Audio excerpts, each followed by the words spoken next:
ನಮಸ್ಕಾರ. ನಾನು ಶ್ರೀಮತಿ ಅಖಿಲಾ ಕುಂದವಾಡ್. ಗೋವಾ ಕನ್ನಡ ಯೂಟ್ಯೂಬ್ ಚಾನೆಲ್ಗೆ ತಮ್ಮೆಲ್ಲರಿಗೂ ಹಾರ್ದಿಕ ಸ್ವಾಗತ. ಸಾಧಕರ ಈ ಸಂದರ್ಶನ ಮಾಲಿಕೆಯಲ್ಲಿ ಪ್ರಖ್ಯಾತ ಯಕ್ಷಗಾನ ಕಲಾವಿದರು, ನಾಟಕ, ಕಿರುತೆರೆ ಹೀಗೆ ಹಲವಾರು ಕ್ಷೇತ್ರಗಳಲ್ಲಿ ಕಲೆಯ ಪ್ರದರ್ಶನವನ್ನು ಮಾಡಿರ್ತಕ್ಕಂಥ ಧಾರವಾಡದ ಶ್ರೀಮತಿ ಶಶಿಕಲಾ ಮೋಹನ್ ಜೋಶಿ ಇವರನ್ನ ಇನ್ನು ಪರಿಚಯ ಮಾಡಿಕೊಡ್ತಾ ಇದ್ದೇನೆ. ಮೇಡಮ್ ನಮಸ್ಕಾರ. ನಮಸ್ಕಾರ. ತಮ್ಮ ಕೂಡ ನಮ್ಮ ಗೋವಾ ಕನ್ನಡ ಯೂಟ್ಯೂಬ್ ಚಾನೆಲ್ಗೆ ಹಾರ್ದಿಕ ಸ್ವಾಗತ. ಇಂದು ನಮ್ಮ ವೀಕ್ಷಕರಿಗೆ ಬಹುಶಃ ನನ್ನ ಇದರಲ್ಲಿ ಎಲ್ಲ ರೀತಿಯ ಕಲಾವಿದರನ್ನ ಪರಿಚಯ ಮಾಡಿಕೊಡ್ತೇನೆ. ಯಕ್ಷಗಾನ ಕಲಾವಿದರನ್ನ ಮಾಡಿಲ್ಲ, ಮೊದಲನೇ ಅವರು ನೀವು ನನ್ನ ಒಂದು ಯೂಟ್ಯೂಬ್ನಲ್ಲಿ ಪರಿಚಿತಗೊಳ್ತಕ್ಕಂಥವ್ರು. ಹೀಗಾಗಿ ಖುಷಿ ಅನ್ನಿಸ್ತಾ ಇದೆ, ಯಾಕಂದ್ರೆ ಯಕ್ಷಗಾನದ ಕಲಾವಿದರನ್ನ ನಾನು ಮಾಡಿರಲಿಲ್ಲ. ಅದು ನಮ್ಮ ಗೋವಾದಲ್ಲೇ ಬಂದು ನನಗೆ ಸಂದರ್ಶನ ಮಾಡೋ ಅವಕಾಶ ಸಿಕ್ತು. ಮೇಡಮ್, ತಮ್ಮ ಹೆಸರು, ತಂದೆ ತಾಯಿ ಹೆಸರನ್ನು ಸ್ವಲ್ಪ ಹೇಳಿ. ನನ್ನ ಹೆಸರು ಶಶಿಕಲಾ ಮೋಹನ್ ಜೋಶಿ ಅಂತ. ನನ್ನ ತಂದೆ ಶ್ರೀಯುತ ಗೋವಿಂದ ಭಟ್ರು, ತಾಯಿ ಶ್ರೀಮತಿ ಸುಭದ್ರಮ್ಮ. ಮೂಲತಃ ಎಲ್ಲಿಯವರು? ಮೂಲತಃ ನಾನು ಪುತ್ತೂರಿನವರು. ಮದುವೆ ಆದಮೇಲೆ ಧಾರವಾಡಕ್ಕೆ ಬಂದು ಧಾರವಾಡದಲ್ಲಿ ನೆಲೆಸಿದ್ದೀನಿ.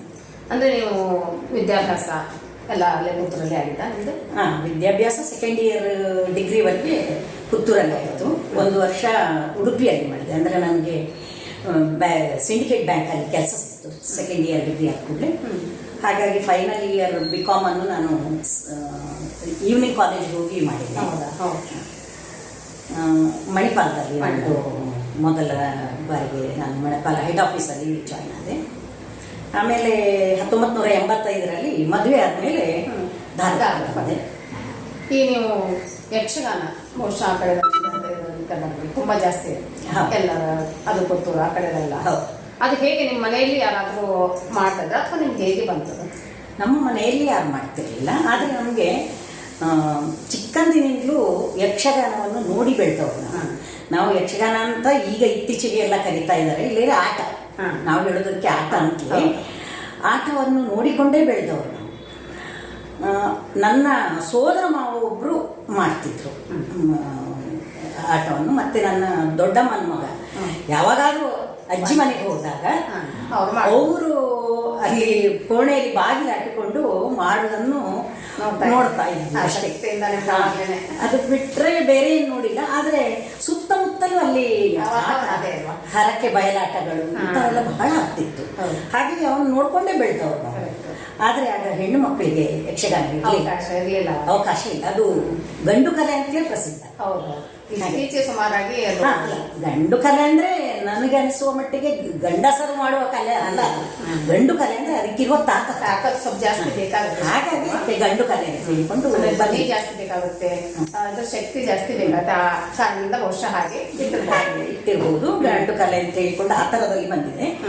ಅವಾಗಿನ ಕಾಲಕ್ಕೆ ಎಲ್ಲರಲ್ಲ ನಾಟಕ ಆಗ್ಲಿ ಯಾವುದೇ ಒಂದು ಇಂತಹ ಭರತನಾಟ್ಯಕ್ಕೆ ಹೆಣ್ಮಕ್ಳು ಹೋಗುವುದಂದ್ರೆ ಸ್ವಲ್ಪ ನಿಷೇಧ ಇತ್ತು. ಆ ರೀತಿಯಲ್ಲಿ ಯಕ್ಷಗಾನಕ್ಕೂ ಮತ್ತೆ ಇದು ಬಯಲಲ್ಲಿ ಆಗುವುದರಿಂದ ಅಲ್ಲಿ ಯಾವುದೇ ಒಂದು ಈಗ ವೇಷಭೂಷಣ ಬದಲಾಯಿಸಿಕೊಳ್ಳಿಕ್ಕಾಗಲಿ ಯಾವುದೇ ಇದಕ್ಕೆ ಅನುಕೂಲತೆಗಳಿರಲಿಲ್ಲ. ಮತ್ತೆ ಇಡೀ ರಾತ್ರಿ ನಡೆಯುವಂತ ಆಟಗಳು ಅದಕ್ಕಾಗಿ ಅದು ಆ ರೀತಿಯ ನಿಷೇಧ ಬಂದಿರಬಹುದು ಅಷ್ಟೇ.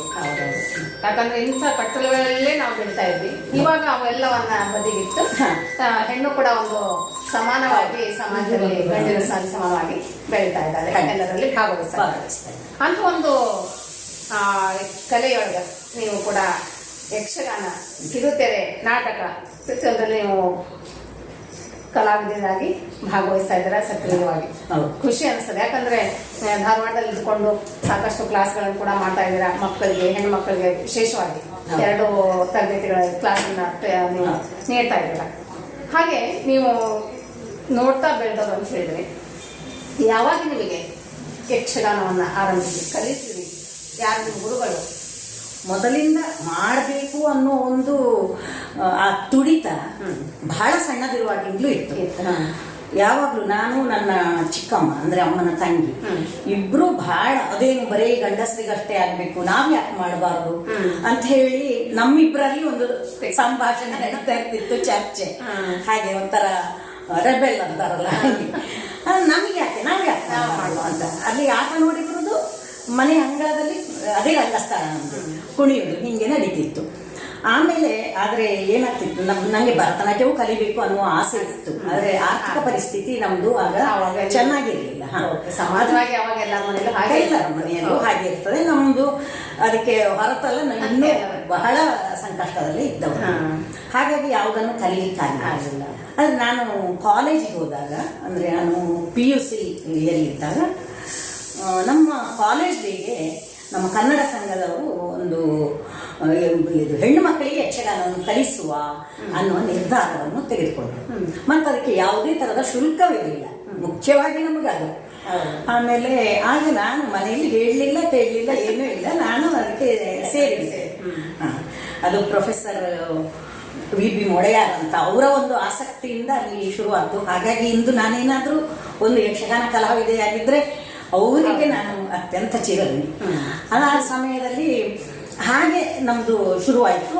ನಮಗೆ ತೆಂಕುತಿಟ್ಟು ಕಲಿಸ್ಲಿಕ್ಕೆ ಶ್ರೀ ಸತ್ಯಶಂಕರ ಬೊಳ್ಳಾವ ಅಂತ ಮೈಸೂರು ಇದು ಮಂಗಳೂರು ಅವರು ಬಂದು ಕಲಿಸಿದ್ರು. ಅವಾಗ ಹೆಚ್ಚಾಗಿ ಅದೇನು ಇಡೀ ವರ್ಷ ಇರೋದಿಲ್ಲ, ಕಾಲೇಜ್ ಡೇ ಇದೆ ಅನ್ನುವಾಗ ಆ ವಾರ್ಷಿಕೋತ್ಸವದ ಸಲುವಾಗಿ ಬಂದು ನಮಗೆ ಕಲಿಸಿಕೊಂಡು ಆಗ ವೀರಾಭಿಮನ್ಯು ಅನ್ನುವ ಒಂದು ಯಕ್ಷಗಾನ ಪ್ರಸಂಗವನ್ನು ನಮಗೆ ಕಲಿಸಿ ನಾವು ಮಾಡಿದ್ವಿ.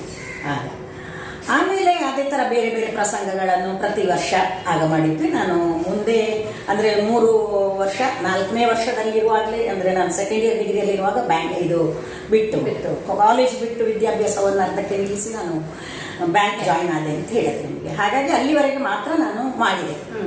ಆಮೇಲೆ ಬ್ಯಾಂಕ್ಗೆ ಸೇರಿಕೊಂಡ ಮೇಲೂ ಒಂದು ಸಲ ಸೇರಿದ ವರ್ಷ ಹೀಗೆ ಇದೆ ಅನ್ನುವಾಗ ನನಗೆ ಆಸೆ ತಡೀಲಿಲ್ಲ, ನಾನು ಬರ್ತೇನೆ ಹೇಳಿದೆ. ಆಮೇಲೆ ಹೋಗಿ 2 ಪಾತ್ರ ಕೊಟ್ಟರು, ಅಂದರೆ ಚಿಕ್ಕ ಚಿಕ್ಕ 2 ಪಾತ್ರವನ್ನು ಸಹ ನಿರ್ವಹಿಸಿ ಬಂದೆ. ನನಗೆ ಯಾಕಂದರೆ ತರಬೇತಿಗೆ ಹೋಗಲಿಲ್ಲ. ಅದು ಯಕ್ಷಗಾನ ಇದಾಗಿತ್ತು, ಲವಕುಶ ಆಗಿತ್ತು. ಅದರಲ್ಲಿ ಸೀತೆಯ ಪಾತ್ರ ಮತ್ತು ಇನ್ನೊಂದು ಚಾರಕ ಅಂದರೆ ವಿದೂಷಕನ ಪಾತ್ರ, ಅದು 2ನ್ನೂ ಸಹ ನಿಭಾಯಿಸಿ ಬಂದೆ. ಮುಂದೆ ಆಗಲಿಲ್ಲ ನನಗೆ, ಯಾಕಂದ್ರೆ ಬ್ಯಾಂಕಿನ ಕೆಲಸ, ಮನೆ ಮಕ್ಕಳು ಹಾಗಾಗಿ ಅಲ್ಲಿಗೆ ಹೋಗಿ ಅಂತ ಮಾಡೋದು ಆಗಲಿಲ್ಲ. ಆದ್ರೆ ಆಸೆ ಬಹಳ ಇತ್ತು, ಮುಂದೆ ಕಲಿಬೇಕು, ಇಲ್ಲೆಲ್ಲಿ ಯಾರಿದ್ರೆ ಕಲಿಬೇಕು ಅನ್ನೋ ತುಡಿತ ಎಲ್ಲ ಇತ್ತು. ಆಮೇಲೆ ಧಾರವಾಡಕ್ಕೆ ಬಂದ ಮೇಲೆ ಒಂದು ಧಾರವಾಡದಲ್ಲಿ ಯಕ್ಷಗಾನ ಮತ್ತು ಸಂಸ್ಕೃತಿ ಸಂಘ ಅಂತ ಶುರು ಮಾಡ್ತೇವೆ, ನೀವು ಮೆಂಬರ್ ಆಗಿ ಅಂತ ಬಂದರು. ನನ್ನನ್ನು ಕೇಳಿಕೊಂಡಿದ್ದೆ. ನಾನು ಅವ್ರಿಗೆ ಹೇಳಿದೆ, ನೀವು ಕ್ಲಾಸ್ ಮಾಡ್ತೀರಾ ಅಂತ ಕೇಳಿದೆ, ಯಕ್ಷಗಾನ ಕಲಿಸ್ತೀರಾ ಅಂತ. ಆ ಥರ ನೀವು ಕ್ಲಾಸ್ ಮಾಡುವ ಹಾಗಿದ್ರೆ ನಾನು ಜಾಯಿನ್ ಆಗ್ತೇನೆ, ಮೆಂಬರ್ ಆಗ್ತೇನೆ ಅಂತ. ಈಗೇನು ಕ್ಲಾಸ್ ಮಾಡೋ ಉದ್ದೇಶ ಇಲ್ಲ ಅಂದರು ಅವರು. ಬರೀ ವರ್ಷಕ್ಕೊಂದು 3-4 ಆಟವನ್ನು ಪ್ರದರ್ಶನವನ್ನು ಯಾರನ್ನಾದರೂ ತಂಡದವರು ಕರೆಸಿ ಮಾಡಿಸೋದು, ನಿಮಗೆ ಅದನ್ನು ತೋರಿಸ್ತೇವೆ. ಅದಕ್ಕೆ ನಾನು ಟಿಕೆಟ್ ಕೊಟ್ಟು ಬರ್ತೇನೆ, ನಾನು ಮೆಂಬರ್ ಆಗೋದಿಲ್ಲ, ನೀವು ಕ್ಲಾಸ್ ಮಾಡಿದ್ರೆ ಮೆಂಬರ್ ಆಗ್ತೇನೆ ಅಂತ ಹೇಳಿದೆ. ಹಾಗೆ ನಾನದು ಮಾತಾಡಿದ್ದು ಅವರ ಸರ್ಕಲಲ್ಲಿ ಇದಾಯಿತು. ಆಮೇಲೆ ಹಾಗೆ ಸಮಾನ ಮನಸ್ಕರು ನಾವು ಒಂದು 4-5 ಜನ ಸೇರಿ ಧಾರವಾಡದಲ್ಲಿ ಬಡಗುತಿಟ್ಟು ಯಕ್ಷಗಾನ ಕ್ಲಾಸ್ ಶುರು ಮಾಡೋದು ಅನ್ನುವ ಒಂದು ಇದಾಯಿತು. ಆಗ ನಮ್ಮ ಹಾಗೆ ಸಮಾನ ಮನಸ್ಕರ ಅಂತಂದರೆ ಶ್ರೀ ದಿವಾಕರ ಹೆಗಡೆಯವರು, ಆಮೇಲೆ ಡಾಕ್ಟರ್ ಪ್ರಕಾಶ್ ಭಟ್ ಅಂತ ಅವರು, ಮತ್ತು ನಮ್ಮ ಮನೆಯವರು ಶ್ರೀ ML ಜೋಶಿಯವರು ಅಂತ, ಈಗ ನಾವೆಲ್ಲರೂ ಸೇರಿದ್ವಿ. ಕಡೆಗೆ ದಿವಾಕರ ಹೆಗಡೆಯವರಿಗೆ ಪರಿಚಯ ಇತ್ತು. ನಮಗೆ ಶ್ರೀ ಪರಮೇಶ್ವರ ಹೆಗಡೆ ಬೈಲವರು ಬಡಗುತಿಟ್ಟಿನ ಗುರುಗಳಾಗಿ ಕಲಿಸಿದರೆ ಬಂದರು. ಹಾಗೆ ಬಡಗುತಿಟ್ಟು ಯಕ್ಷಗಾನ ಪ್ರಾರಂಭವಾಯಿತು ನಮ್ಮದು. ಅಲ್ಲಿ ಮುಂಚೆ ನಾನು ತೆಗೆದುಬಿಟ್ಟು ಯಕ್ಷಗಾನದಲ್ಲಿ 2 ಮುಖ್ಯ 2 ತಿಟ್ಟುಗಳು, ಶೈಲಿಗಳು, ತಿಟ್ಟುಗಳು ಅಂತಾರೆ. ತೆಂಕುತಿಟ್ಟು, ಬಡಗುತಿಟ್ಟು ಅಂತ ಹೇಳಿ. ದಕ್ಷಿಣ ಕನ್ನಡದಲ್ಲಿ ತೆಂಕು ಬಡಗುತಿಟ್ಟು ಯಾವ ಅಂದ್ರೆ ಕಠಿಣ ಕಲೀಲಿಕ್ಕೆ 2 ಕಠಿಣ, 2 ಕಠಿಣ. ನಾವು ಕಠಿಣ ಅಂದ್ಕೊಂಡು, ಯಾಕಂದ್ರೆ ನಾನು ನೋಡ್ತಿರ್ಬೇಕಾದ್ರೆ ಇವು ನಾವೆಲ್ಲ ನಾರ್ಮಲಿ ನೃತ್ಯಗಳನ್ನ ನೋಡ್ತೀನಿ, ಅದಕ್ಕೆ ಇದಕ್ಕೆ ಬಹಳ ವ್ಯತ್ಯಾಸ ಇದೆ. ಇದಕ್ಕೆ ಧ್ವನಿನೂ ಅಷ್ಟೇ ಬೇಕು, ಶಕ್ತಿನೂ ಅಷ್ಟೇ ಬೇಕು, ಅದು ವೇಷಭೂಷಣ ತಯಾರಾಗೋಕೆ ಸ್ವಲ್ಪ ತುಂಬಾ ಇದು ಅನ್ಸುತ್ತೆ. ಅದು ಪರಿಶ್ರಮ ಜಾಸ್ತಿ ಬೇಕು, ಪರಿಶ್ರಮ ಬೇಕು. ಅಲ್ಲ, ಅದು ಯಾವುದೇ ತಿಟ್ಟಿರಲಿ, 2 ತಿಟ್ಟಿಗೂ ಹಾಗೆ 2 ತಿಟ್ಟು, ಅದರ ಶೈಲಿ ಅದಕ್ಕೆ, ಆ ಸೊಗಡ ಅದಕ್ಕಿದೆ, ಈ ಸೊಗಡ ಇದಕ್ಕಿದೆ. 2 ಕಠಿಣ ಅಂತ ನಾವು ಅನ್ಕೊಂಡ್ರೆ ಕಠಿಣ, ಇಲ್ಲೇ ಕಠಿಣ ಅಲ್ಲ. ಅಂದ್ರೆ ಇದು ಮುಖ್ಯವಾಗಿ ಬೇಕಾದ ಆಸಕ್ತಿ. ಆಸಕ್ತಿ, ಹೌದು. ಹಾಗೆ ಮನಸ್ಸಿದ್ರೆ ಮಾರ್ಗ. ಖಂಡಿತ ಹೌದು. ಮತ್ತೆ ನೀವು ಆಗ್ಲೇ ಇದಂದ್ರಿ, ಅಂದ್ರೆ ಗಂಡಸರಿಗೆ ಅದು ಆ ಸಾಮರ್ಥ್ಯ ಮತ್ತೆ ಸ್ವರ ಇದೆಲ್ಲ, ಅದು ಹೌದು ಖಂಡಿತ ಬೇಕು. ಆ ಸ್ವರ ಭಾರ ಎಲ್ಲ ಬೇಕು. ಆದ್ರೆ ಗಂಡಸರ ಒಟ್ಟಿಗೆ ಮಾಡುವಾಗ ನಮಗೇನಾಗ್ತದೆ, ಹೆಚ್ಚಾಗಿ ಪುರುಷ ಪಾತ್ರ ಸಿಗುದಿಲ್ಲ, ಸ್ತ್ರೀ ಪಾತ್ರವೇ ಸಿಗ್ತದೆ. ಪುರುಷ ಪಾತ್ರ ಅಂತಂದ್ರೆ ಲಾಲಿತ್ಯ ಇರುವ ಕೃಷ್ಣ, ವಿಷ್ಣು, ಆದಿನಾರಾಯಣ ಇಂಥ ಪಾತ್ರಗಳು ಸಿಗ್ತದೆ. ಅದು ಯಾಕಂತಂದ್ರೆ ಸಹಜವಾಗಿ ದೈಹಿಕವಾಗಿ ಆಯ್ತು, ಇದು ಸ್ವರಭಾರ ಅವರದಕ್ಕಿಂತ ನಮ್ಮ ಹೆಣ್ಮಕ್ಕಳದ್ದು ಕಡಿಮೆ ಇರ್ತದೆ ಅವರ ಜೊತೆ ಮಾಡುವ. ಅಲ್ಲ, ನಿಮಗೆ ನೋಡಿದ್ರೆ ಅನ್ಸಲ್ಲ, ಯಾಕಂದ್ರೆ ನಿಮ್ಗೆ ರೂಢಿ ಆಗ್ಬಿಟ್ಟಿದೆ. ಆದ್ರೆ ನಮ್ಮ ಹೆಣ್ಣು ಮಕ್ಕಳದ್ದೇ ತಂಡ ಇದ್ದಾಗ ನಾವು ಯಾವ ಪಾತ್ರವನ್ನು ಬೇಕಾದ್ರೂ ಇದಾಗಿ ಮಾಡ್ಬೋದು. ಒಂದೇ ಇದ್ರಲ್ಲಿ ಇರ್ತದಲ್ಲ, ಹಾಗಾಗಿ. ಆದ್ರೆ ಹಾಗೆ ಅವರ ಜೊತೆಯೂ ಮಾಡಬಾರ್ದು ಅಂತಿಲ್ಲ. ನಾನು ಬೇಕಾದಷ್ಟು ಸಲ ಮಾಡಿ ಶುರು ಮಾಡಿದ್ದೆ ಗಂಡು ಮಕ್ಕಳ ಟೀಮ್ನಲ್ಲಿ ನಾನು. ಅಂದ್ರೆ ಈಗ ಸುಮಾರು ಧಾರವಾಡ ಬಂದ್ಮೇಲೆ ಮತ್ತೆ ಹಾಗಾದ್ರೆ ನಿಮ್ಗೆ ಯಾವಾಗ ಅವರು ಕಲ್ಸೋಕ್ ಸ್ಟಾರ್ಟ್ ಮಾಡಿದ್ರು? 1994. ಅದೇ ಒಂದು ನೀವೇನು ಸಂಸ್ಥೆ ಮಾಡ್ಕೊಂಡ್ರೆ ಅಲ್ಲೇ ಕಲ್ಸೋಕೆ ಆರಂಭಿಸಿದ್ರು? ಹೌದು, ಅಲ್ಲಿಂದ ಕಲೀಲಿಕ್ಕೆ ಪ್ರಾರಂಭ. ನಿಮ್ಮ ಮನೆಯವರು ನೀವು ಎಲ್ಲರೂ ಒಟ್ಟಿಗೆ? ನಮ್ಮ ಮನೆಯವರು, ನಾನು, ನನ್ನ ಮಗ, 3 ಜನ. ML ಜೋಶಿ ಏನ್ ಮಾಡ್ಕೊಂಡಿದ್ದಾರೆ ಅವರು? ಅವರು LIC ಅಲ್ಲಿ ಕೆಲಸ ಮಾಡ್ತಾರೆ ಧಾರವಾಡದಲ್ಲಿ. ಮನೆಯಲ್ಲಿ? ಮನೆ ನಮ್ದು ನಾರಾಯಣ. ಇವಾಗ ಕೂಡ ನೀವು ಪ್ರತಿ ಹೇಗೆ ವಾರಕ್ಕೆ ಇರುತ್ತೋ ಅಥವಾ 15 ದಿವಸಕ್ಕೆ ಹೇಗೆ? ಇಲ್ಲ, ನಾನು ವಾರಕ್ಕೆ 2 ಕ್ಲಾಸ್ ಮಾಡ್ತೇನೆ. ನಾನು ಧಾರವಾಡದಲ್ಲಿ 2 ಹೆಣ್ಣು ಮಕ್ಕಳ ತಂಡವನ್ನು ಮಾಡಿದ್ದೇನೆ. ಒಂದು ಸಾಕಾರ ಮಹಿಳಾ ಯಕ್ಷಗಾನ ತಂಡ, ಇನ್ನೊಂದು ಯಕ್ಷಗೆಳತಿಯರು ಧಾರವಾಡ. ಸಾಕಾರ ಅಂದ್ರೆ ಸರಳವಾಗಿ ಸಾಕಾರ ಅಲ್ಲ, ಸಾಕಾರ ಅಂತ ಒಂದು ಸಾಕಾರ ಮಾಧ್ಯಮಿಕ ಮತ್ತು ಇದು ಸಾಂಸ್ಕೃತಿಕ ಮತ್ತು ಮಾಧ್ಯಮಿಕ ಸಂಸ್ಥೆ ಅಂತ ಒಂದು ಮಾಡಿಕೊಂಡಿದ್ದಾರೆ. ನನ್ನ ಗೆಳತಿ ಮತ್ತೆ ಇನ್ನು ಅದು 3 ಕುಟುಂಬಗಳು ಸೇರಿ ಮಾಡಿದ್ದಾರೆ. ಅದು ಎಲ್ಲಾ ರೀತಿಯ ಸಾಂಸ್ಕೃತಿಕ ಇದು, ಅಂದ್ರೆ ಮುಖ್ಯವಾಗಿ ಭರತನಾಟ್ಯದ ಇದಕ್ಕೆ ಶುರುವಾಗಿದ್ದು. ಅಂದ್ರೆ ಭರತನಾಟ್ಯ ಬಲ್ಲವರು ಒಬ್ಬರಿದ್ದಾರೆ, ಬೇರೆ ಬೇರೆ.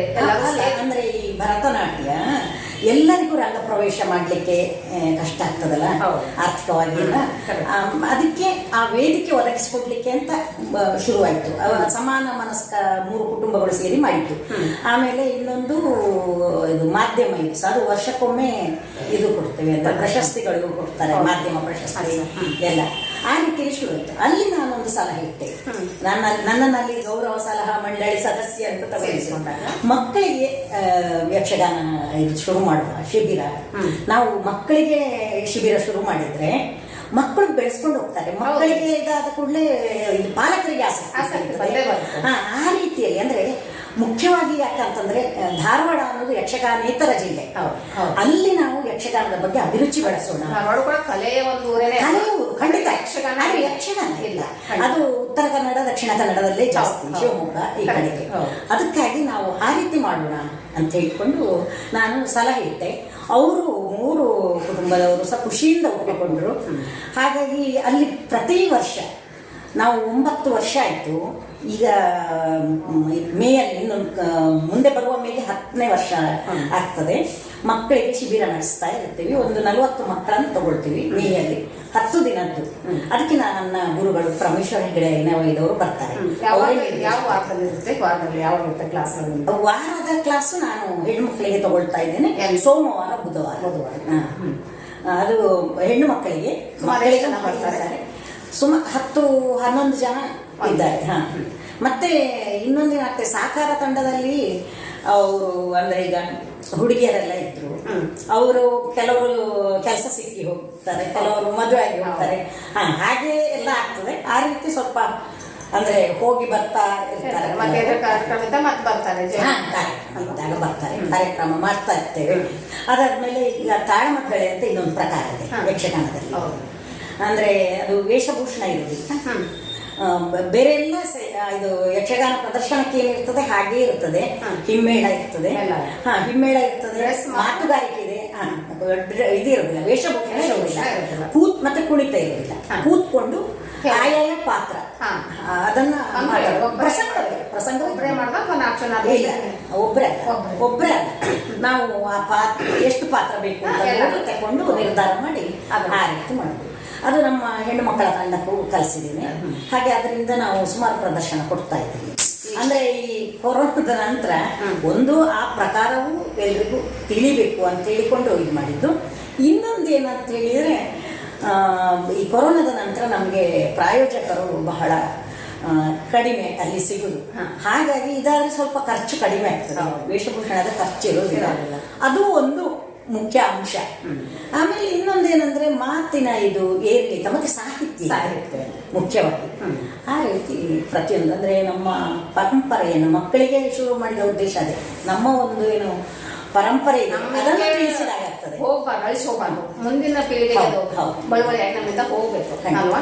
ಆ ಒಂದು ಇದರಲ್ಲಿ ನೀವು ಮಾಡಿದ್ದೀರ. ಮತ್ತೆ ಕನ್ನಡದ ಭಾಷಾ ಶುದ್ಧತೆ ಯಕ್ಷಗಾನದಲ್ಲಿ ಉಳಿದಂತು ಇವತ್ತು. ಮತ್ತೆ ಯಾವುದ್ರಲ್ಲೂ ಇಲ್ಲ, ಅಂದ್ರೆ ಅದು ಕಂಗ್ಲೀಷೇ ಆಗಿದೆ. ಇದು ಇಂಗ್ಲಿಷ್ ಕನ್ನಡ ಎಲ್ಲ ಸೇರಿ. ಆದ್ರೆ ಯಕ್ಷಗಾನದಲ್ಲಿ ಈ ಇಂಗ್ಲಿಷ್ ಮೀಡಿಯಂ ಮಕ್ಕಳು ಎಲ್ಲರೂ ಬರ್ತಾರೆ ನಮ್ಮ ಇದಕ್ಕೆ ಶಿಬಿರ. ಆದ್ರೆ ಆ ಇದರಲ್ಲಿ ಒಂದೇ ಒಂದು ಶಬ್ದ ಇಂಗ್ಲಿಷ್ ಮಾತಾಡೋದಿಲ್ಲ ಅವರು. ಹಾಗೆ ಚಂದ ಮಾಡಿ ಕನ್ನಡದ ಸಂಭಾಷಣೆಯನ್ನು ಕನ್ನಡದಲ್ಲಿ ಮಾತಾಡ್ತಾರೆ. ಮತ್ತೆ ಮಕ್ಕಳಿಗೊಂದು ನಮ್ಮ ಪುರಾಣ ಇದು ಇದರ ಬಗ್ಗೆ ಎಲ್ಲ ಗೊತ್ತಾಗ್ತದೆ. ಗೊತ್ತಾಗ್ತದೆ. ಮೊಬೈಲ್ ಬಿಟ್ಟು ಎಲ್ಲರೂ ಸೇರಿ ಇದು ಮಾಡ್ತಾರೆ. ಅದು ಮುಖ್ಯ. ಯಾಕಂದ್ರೆ ಇವಾಗಂತೂ ಮೊಬೈಲ್ ಎಲ್ಲರೂ ಅಲ್ಲ ಮಕ್ಕಳಷ್ಟೇ ನಮ್ಮನ್ನು ಹಿಡ್ಕೊಂಡೆ ನಮ್ಮನ್ನು ಹಿಡ್ಕೊಂಡು ಮುಖ್ಯವಾಗಿ ನಾವೇ ಕಲಿಸಿದ. ಹೀಗಾಗಿ ಅದರಿಂದ ಸ್ವಲ್ಪ ದೂರ ಆಗಿ ಇಂಥ ಒಂದು ಸಾಂಸ್ಕೃತಿಕ ಚಟುವಟಿಕೆಗಳಲ್ಲಿ ಭಾಗವಹಿಸಿದಾಗ ಮಕ್ಕಳ ಮನಸ್ಸು ಕೂಡ ಸೊ ಏನಂದ್ರೆ ಬೇರೆ ಒಂದು ಇದರಲ್ಲಿ ಪ್ರಫುಲ್ಲಿತವಾಗ್ತದೆ.